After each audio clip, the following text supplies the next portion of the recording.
வணக்கம் friends. TNEB. So இந்த EB வேலைக்காக வந்து இதெல்லாம் வெயிட் பண்ணிட்டு இருப்பீங்க. ஸோ இந்த பணிக்கான அ ஒ ஜியோ வந்து பாஸ் பண்ணிட்டாங்க. டோட்டலா வந்து பார்த்தீங்கன்னா, 10,200 காலி பணியிடங்கள வந்து பாஸ் பண்ணியிருக்காங்க ஜியோவுல.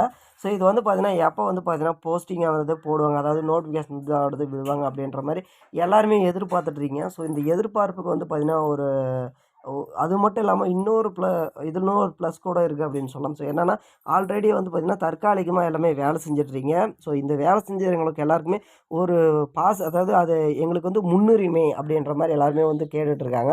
இந்த கேங்மேன் வேலை கிட்டத்தட்ட வந்து பார்த்தீங்கன்னா, நாங்க 5 வருஷமா, 6 வருஷமா வந்து பார்த்தீங்கன்னா வேலை செஞ்சுட்ருக்கோம். ஸோ எங்களுக்கு முன்னுரிமை குடுங்க. இது எல்லாருக்குமே தெரியும். தேர்ச்சி அதாவது இதில தேர்வு இருக்கு, ப்ராக்டிகல் டெஸ்ட் இருக்கு அப்படின்றது எல்லாருக்குமே தெரியும். ஸோ இந்த டெஸ்ட் எல்லாமே வந்து பார்த்தீங்கன்னா, எல்லாருக்குமே வைப்பாங்க அப்படின்றது அனைவருக்குமே தெரிஞ்ச விஷயம். நீங்க ஆல்ரெடி ஒர்க் பண்ணினா இருந்தாலும் சரி, இல்ல வந்து பார்த்தீங்கன்னா, இப்போ புதுசா தான் ஜாயின் பண்ணி இருக்கிறவங்களும் சரி.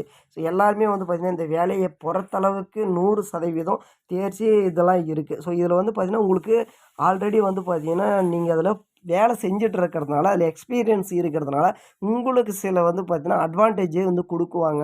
சில வந்து பார்த்தீங்கன்னா, இப்போ வந்து ப்ராக்டிகலா வந்து ஒரு 80 மார்க் குடுக்குறாங்க அப்படின்ற பட்சத்தில, உங்களுக்கு ஒரு 10 மார்க் கம்மியா இருந்தால் கூட போகுதும். ஏன்னா, உங்களுக்கு ஆல்ரெடி வந்து பார்த்தீங்கன்னா, சர்வீஸ் அந்த இது இருக்குன்றதுனால, அப்படி இருக்கிறதுக்கான வாய்ப்புகள் இருக்கு. ஸோ செந்தில் பாலாஜி அவர்கள் வந்து பார்த்தீங்கன்னா, இதுக்கு பதிலளி தந்தார் அப்படின்னு கூட சொல்லலாம். ஆல்ரெடி வந்து பார்த்தீங்கன்னா, இந்த காலி பணியிடங்கள ஏன் வந்து நிரப்பல அப்படின்றதுக்கு மெயினான ரீசன் என்ன சொல்லியிருந்தாருன்னா, இது போதிய வந்து பார்த்தீங்கன்னா, ஃபைனான்ஸ் அதாவது போதிய பட்ஜெட் இல்லாதனால தான் தற்காலிகமா நிக்க நிக்க வைக்கப்பட்டிருக்கு. ஸோ மறுபடியும் வந்து பார்த்தீங்கன்னா, அந்த ப்ராசஸ் வந்து ஸ்டார்ட் பண்றாங்க அப்படின்ற ஒரு மகிழ்ச்சியான செய்திய கூட வந்து குடுத்துருக்காரு அப்படின்னு கூட சொல்லலாம்.